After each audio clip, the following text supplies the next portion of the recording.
शामिल हो रहा हूँ। और आप सबको शायद पता होगा, कुछ लोग जानते भी होंगे, मेरा निवास स्थान छोटी की सुल्तानपुर है। बड़े भाई साहब इसमें प्रधान हैं और मैं खुद लगभग 15 साल से समाज सेवा और राजनीति में काम कर रहा हूँ। दिल्ली में रह करके जो स्टडी एनालिसिस हमने किया, हरिद्वार से मैंने 12वीं पास करी और 12वीं तक हमें नहीं पता था कि भगवान बुद्ध कौन है। किसी ने हमको पढ़ाया नहीं ना बताया। सेल्फ स्टडी के चलते जो कुछ मैंने हासिल किया है और उसको लेकर के आज लगातार समाज के बीच में काम कर रहे हैं। और आज बड़ा अच्छा दिन है, पूरे भारतवासियों के लिए गर्व की बात है, गौरवशाली दिन है। लेकिन दुर्भाग्य ये है हमारे देश में कि हम लोग वास्तविकता को, आदत सी है, वास्तविकता को हम अपनाते नहीं हैं। अगर हम आपको सही मार्गदर्शन देंगे तो आप उस सही मार्गदर्शन को नहीं मानेंगे। ये नेचुरल टेंडेंसी बन गई है समाज में। जो पढ़े लिखे नहीं है उनसे तो मेरा कोई शिकायत नहीं है, लेकिन जो पढ़े लिखे लोग होते हैं उनसे शिकायत होती है। कई सारे वक्तागण ने अभी अपील किया है कि समाज से जागरूक बनिए। तो जागरूक बनने की बात अगर मैं करूं तो लगातार हमारे तमाम महापुरुषों ने समाज को जागरूक किया है, भगवान बुद्ध से लेकर के और बाबा साहब अम्बेडकर तक। और जितने भी अभी यहाँ इस प्रांगण में बैठे हुए हैं, हम सबका उद्देश्य भी जागरूक करना ही है। लेकिन दुर्भाग्य यह है कि हम जागरूकता की तो बात करते हैं, लेकिन उसका कंक्लूजन और रिजल्ट क्या होना चाहिए, इस पर अभी तक कोई फार्मूला नहीं बना पाए। फार्मूला हम नहीं बना पाए हैं। और जो हमारे भगवान बुद्ध ने कहा, सम्राट अशोक ने कहा, उनसे बड़े हम गुरु हो जाते हैं, उनसे बड़े हम विद्वान हो जाते हैं, उनकी बात को हम मानते नहीं हैं। हमारी बात को दूसरे जो शोषणकारी नीति वाले लोग हैं वो इस्तेमाल करते हैं। मतलब भगवान बुद्ध, सम्राट अशोक ने हमें तलवार दी कि मेरे पुत्रों पर पौत्रों जाओ, इस समाज की और देश की रक्षा करो। हम उस तलवार का इस्तेमाल नहीं कर पाए। हम उस तलवार का इस्तेमाल नहीं कर पाए। हमारी तलवार का इस्तेमाल दूसरा कोई कर रहा है, और वो भी समाज की रक्षा के लिए नहीं, समाज का गला काटने के लिए, समाज का शोषण करने के लिए। ये बड़ा दुर्भाग्य की बात है।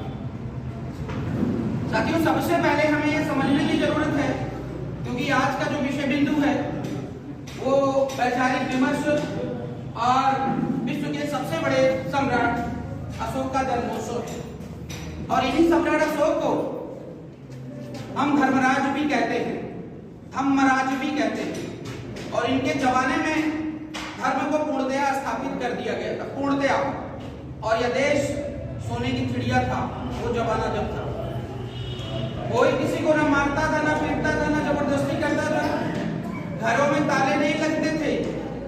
ना कोई हिंदू था, ना मुस्लिम था, ना कोई सिख था, ना ईसाई था, ना कोई ऊंचा था, ना कोई नीचा था। सम्राट अशोक महान प्रजा के लिए भगवान थे, और तभी उनके तमाम नामों से उनको पुकारा जाता है, जाना जाता है। देवाराम प्रिय, प्रियदर्शी सम्राट अशोक, और सबसे बड़ी उपाधि तो उनको मिली है महान सम्राट अशोक की। महान जो शब्द है अभी तक भारत देश के अंदर किसी भी ऐसे शासक को नहीं मिली। तो उन्होंने किसका पालन किया था? उनके जो गुरु हैं, उन्होंने जिसको आत्मसात किया वो भगवान बुद्ध है। भगवान बुद्ध की अगर मैं बात करूं तो भगवान बुद्ध ने फार्मूला 3 दिया। सबसे पहले कहा बुद्धं शरणं गच्छामि, संघं शरणं गच्छामि और धम्मं शरणं गच्छामि। तो अगर मैं संघ की बात करूंगा तो वो दूसरा फार्मूला हो जाएगा। बुद्ध की बात करूंगा उस पर मैं ज्यादा नहीं जाऊंगा, लेकिन मैं धम्म की बात करूंगा। भगवान बुद्ध ने कहा धम्मं शरणं गच्छामि। ये नहीं कहा बौद्ध धम्मं शरणं गच्छामि, ये नहीं कहा हिंदू धम्मं शरणं गच्छामि। कहा नहीं, हमारे लोगों ने बौद्ध धर्म स्थापित कर लिया। तो हिंदू धर्म है तो बौद्ध धर्म भी हो गया, सिख धर्म है तो बौद्ध धर्म भी हो गया, ईसाई भी हो गया, हम भी एक धर्म बना लिए। मतलब हमने धर्म की जो वैल्यू थी, जो पराकाष्ठा थी, उसको तोड़ करके नीचे ले आए। मतलब भगवान बुद्ध ने धम्म की बात करी, और धम्म जो होता है वो यूनिवर्सल ट्रुथ होता है। वो किसी व्यक्ति विशेष के लिए भेदभाव नहीं करता है, वही सनातन है। यूनिवर्सल जो ट्रुथ होता है, किसी भी एंगल से आप जब देखोगे तो वो जब सत्य होगा तो वही सनातन कहलाता है, वही ट्रुथ होता है। भगवान बुद्ध ने पूरी स्टडी कर ली इस प्रकृति के नियम और कानून को। उसके बाद उन्होंने कहा कि ये भटका हुआ देश और समाज अज्ञानी जो है वो कैसे अपने आप को खुशहाल बना पाएगा, इसके लिए उन्होंने जो नियम कानून फार्मूला प्रतिपादित किया, स्थापित किया, वही धम्म है। वो ना हिंदू के लिए अलग है, ना मुस्लिम के लिए अलग है, ना सिख के लिए अलग है, ना ईसाई के लिए अलग है।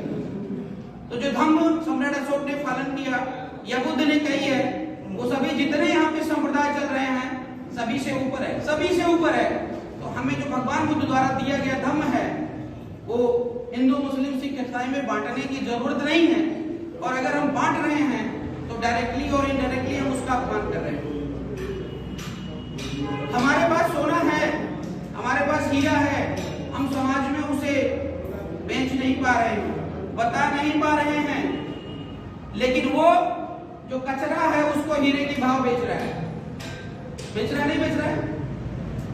और उसके तरीके अलग अलग हैं। जैसे मैं डायरेक्टली बोल रहा हूँ, यहाँ पर लोगों की संख्या कम है। सबसे पहले तो यहाँ पे नाच गाना नहीं है, तो थोड़ी देर आए लोग बैठे और कहे हाँ भैया भाषण चल रहा है, चलो हो गया, साहब जी के यहाँ रजिस्टर में लिखा दिया कि मैं आया था और चला गया। अभी मैं देख रहा हूँ, काफी देर हुआ मुझे आए, डिसिप्लिन नाम की चीज नहीं है, अन्यथा मत लीजिएगा। मैं पेशे से टीचर भी रहा हूँ, तो डिसिप्लिन बड़ा इंपॉर्टेंट चीज है। यहाँ पर हमारे गुरु समान परम आदरणीय प्रकाश मौर्य जी हैं, इन्होंने इतना बड़ा आयोजन किया तो कुछ सोच समझ के किया होगा। 1 घंटे 2 घंटे का समय निकाल करके हम उसको बेहतर ढंग से सुने, और जब सुनेंगे हमको आत्मसात करेंगे। भाई मैं अच्छा नहीं बोल रहा हूँ, तमाम सारे वक्तागण है, कोई ना कोई तो कुछ ना कुछ तो बोलेगा, और सभी का समावेश लेकर के क्या बेहतर है उसको आप अपने दिलो दिमाग में रखिए, और उससे भी अच्छा अगर आप कर सकते हैं तो करिए। तो समाज को अगर आगे ले जाना है तो हमें भगवान बुद्ध के मार्ग पर चलना पड़ेगा, सम्राट अशोक के मार्ग पर चलना पड़ेगा। आते हैं नीचे की बात अगर मैं करूं भगवान बुद्ध की, और यहाँ पर जो सॉल्यूशन की बात करें, तमाम लोगों ने कहा कि हमारा अधिकार छीना जा रहा है, हमें नौकरी नहीं मिल रही है, या जो है हम लोग बहुत शोषित हो रहे हैं।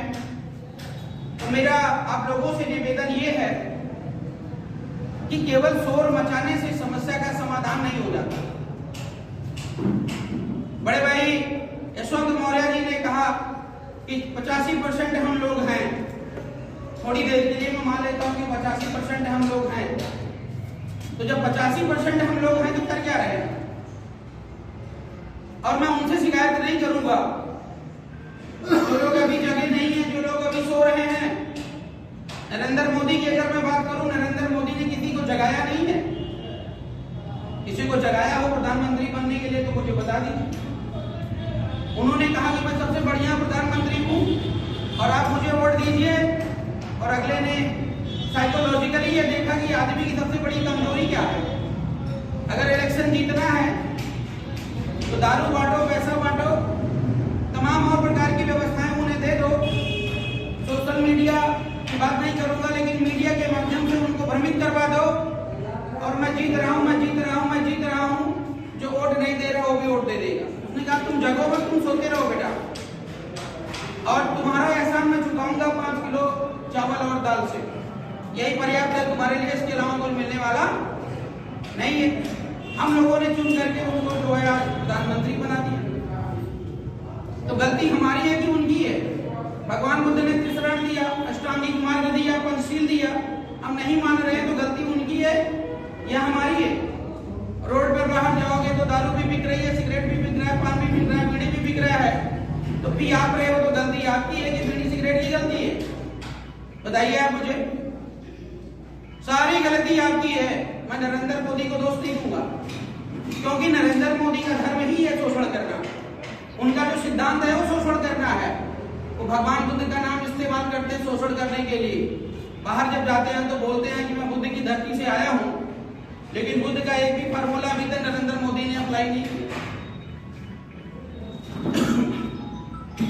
जब ऐसे व्यक्ति को हम सत्ता में लेकर के जाएंगे और जब वो गद्दी पर बैठ जाएगा तो हम सुबह शाम शिकायत करेंगे, तो शिकायत से हल निकलेगा क्या? बोलिए साहब। आप पेड़, बबूल का पेड़ घर के सामने लगा दीजिए, उसका एक एक कांटा तोड़िए, ये डेली गिरता है, झाड़ू लगाते रहिए, टहनी तोड़ते रहिए, बबूल का पेड़ सूखेगा क्या? संभव ही नहीं है।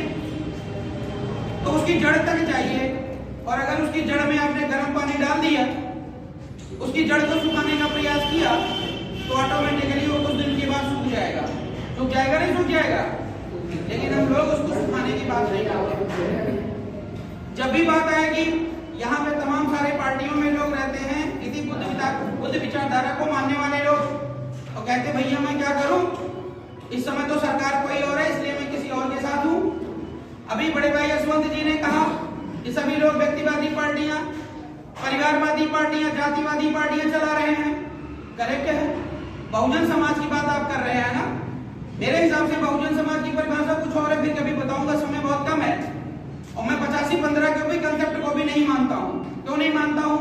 क्योंकि भगवान बुद्ध ने कभी 85-15 का नारा नहीं दिया। भगवान बुद्ध ने कभी मानव मानव में भेद नहीं किया। सम्राट अशोक के जमाने में ना कोई आंख उठा के देखता तक नहीं था, चाहे वो किसी जाति बिरादरी का हो, चाहे सवर्ण हो, चाहे लोअर कैटेगरी का कोई भी हो। जब आपके अंदर कायरता आ जाएगी तो कुत्ते और बिल्ली तो भौंकना शुरू कर ही देंगे ना। हम इस देश के शासक हैं, हमें इस सत्ता पर काबिज होने का अधिकार है। इसलिए सम्राट अशोक ने कहा मेरे पुत्रों मेरे परपुत्रों महास्थविर और शासक बनिए। लेकिन हम लोग अभी महास्थविर शासक बनने की बात तो दूर, अपने घर की रक्षा नहीं कर पा रहे हैं। एक एप्लीकेशन लिख करके थाने में अपना अधिकार नहीं पा रहे हैं। बड़ी शर्मिंदगी वाली बात है। तो बहुजन समाज की अगर मैं बात कर रहा हूं, बहुजन समाज में भारत देश में कोई ऐसी पार्टी नहीं जो लोकतांत्रिक है। संविधान लोकतंत्र में चल रहा है। सभी लोग व्यक्तिवादी पार्टियां, जातिवादी पार्टियां, परिवारवादी पार्टियां, जातिवादी भी नहीं कहते, व्यक्तिवाद परिवारवाद पार्टियां बना करके कहते हैं कि हमें वोट दे दो, और हम लोग कहते हैं कि तू साला जीतेगा नहीं, तू नया नेता आया है, तेरे बस का कुछ नहीं है। अभी यहाँ पर कोई नेता आया 40 गाड़ी लेकर के आता, वह दौड़े दौड़े चले जाते उसकी शोभा यात्रा निकालने के लिए, वहां से उसको लेकर के आते, माला फूल लद जाता उसके ऊपर, कहते बहुत बड़े नेता हैं। जो बहुत बड़े नेता इस प्रदेश में इतने दिन से रह रहे हैं देश के अंदर, 75 साल से क्या कह रहे हैं, दिल्ली का दरवाजा खोल सके हैं क्या किसी ने? अभी तक दरवाजा बंद है और आगे भी बंद रहेगा। हम आप सोते रहेंगे, हमें समझने की जरूरत नहीं है। घर में रोते गाते रहे तब चलेगा। मैं नकारात्मक बात नहीं कर रहा हूँ, लेकिन आप अपने हैं, समाज के हैं, विचारधारा से बिलोंग कर रहे हैं, इसलिए थोड़ा सा झिझक है, इसलिए बोलना पड़ता है।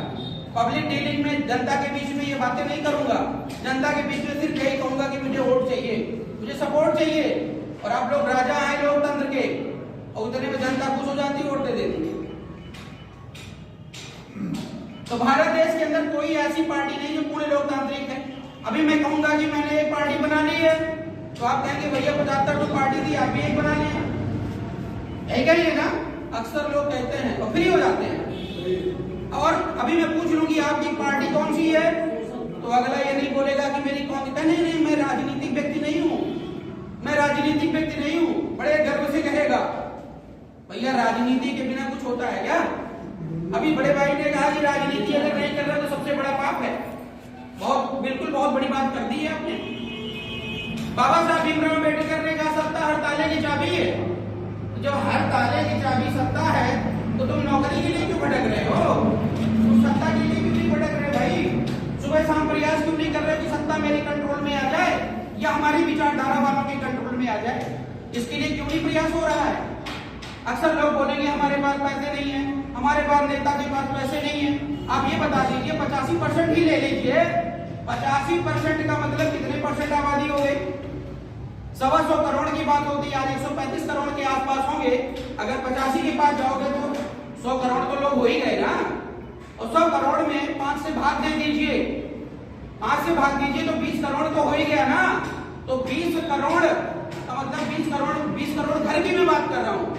हर घर से अगर 1 रुपया डेली यशवंत मौर्य को आप दीजिए तो डेली यशवंत मौर्य जी खाते में 20 करोड़ रुपया आएगा, आएगा नहीं आएगा? और यशवंत मौर्य जी क्या करेंगे? भारत देश का प्रधानमंत्री नहीं बना सकते हैं? बताइए मुझे। भगवान बुद्ध ने कहा समस्या है तो उसका कारण है तो निवारण है ना? और अगर उसके कारण निवारण पे आप बात नहीं करोगे तो मैं कहता हूँ ये सम्राट अशोक जयंती मनाने से और भगवान बुद्ध की पूजा करने से कोई फायदा नहीं है, कोई फायदा नहीं, एकदम क्लियर बता रहा हूं। और मैं राजनीति में आने का मेरा उद्देश्य क्या है? थोड़ा सा मैं अपने आप को मानता हूँ, वैसे मैं एरोनॉटिकल इंजीनियर हूँ।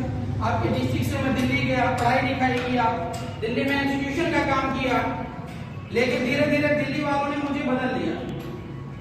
जब इस अमृत को पिलाया भगवान बुद्ध के रस को, तो पी करके इतना तृप्त हो गया कि हर प्रश्न का उत्तर मिल गया। और तब ये लगा कि नहीं, अपनी जिंदगी जो है हमें न्यौछावर कर देना चाहिए समाज और देश के नाम पर।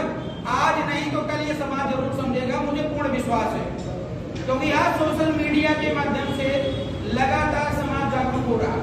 और इतना जागरूक हो रहा है, मैं आपको बता दूं, आज के 1 साल बाद पहले की बात बता रहा हूँ, कोई सम्राट अशोका राज्य की बात नहीं करता था। हम लोग पॉलिटिकल प्लेटफॉर्म पर अशोका राज्य की बात करते हैं, अशोका राज्य की बात कर रहे हैं। और आज आपको पता होगा कि पूरे उत्तर प्रदेश में बड़े धूमधाम से हर जिले में कम से कम 4-5 प्रोग्राम हो रहे हैं सम्राट अशोक के लिए। तो ये जागरूकता का प्रमाण है। और धीरे धीरे जब नेता दमदारी से बोलेगा तो समाज अपने आप दमदारी से बोलेगा और साथ चलेगा। बस इतनी सी बात आपके साथ, क्योंकि समय कम है और भी आप लोगों को बोलना है। मैं तो सिर्फ यहाँ पे सुनने आया था, रियली मैं बता रहा हूँ, सुनने आया था। चलो देखिए फैजाबाद में कैसे कैसे लोग हैं और मैं सभी को पहचानता नहीं हूँ, इसके लिए मैं क्षमा प्रार्थी हूँ। और आगे जो भी कार्यक्रम होता है, सबसे मेरी अपील है कि मेरी बढ़ चढ़ करके भागीदारी रहेगी। और ये मेरा नेटिव जिला है, नेटिव प्लेस है फैजाबाद। अन्य जिलों में हमारे सारे कार्यकर्ता लोग काम कर रहे हैं, लगातार हम लोग काम कर रहे हैं। अयोध्या की लड़ाई स्वामी कर रहे थे, विनीत मौर्य जी अभी से चले गए, तो सबसे पहले जब इनको लड़ना था तो हमारे पास ही दिल्ली में गए थे। तो प्रयास हमारा लगातार जारी है। जो भी कार्यक्रम होता है उसमें जो भी यहाँ की कमेटी संगठन का आदेश होगा, 24/7 आरपी मौर्य हाजिर रहेगा आपके बीच। इसी बात के साथ मैं अपनी बात को विराम दूंगा और मुझे बहुत अच्छा लगा आज इस कार्यक्रम में आने। एक बार भगवान बुद्ध की, सम्राट अशोक की जय और जिंदाबाद के नारे लग जाएं तो बड़ा अच्छा होगा। भगवान बुद्ध की करुणा हो, करुणा हो, करुणा हो। भगवान बुद्ध की करुणा हो, भगवान बुद्ध की करुणा हो, करुणा हो। सम्राट अशोक महान, सम्राट अशोक महान, अमर रहे, सम्राट अशोक महान, अमर रहे। स्वर्णिम भारत जिंदाबाद, बोलिएगा स्वर्णिम भारत जिंदाबाद, स्वर्णिम भारत जिंदाबाद, अशोका राज, अशोका राज, अशोका राज, अशोका राज।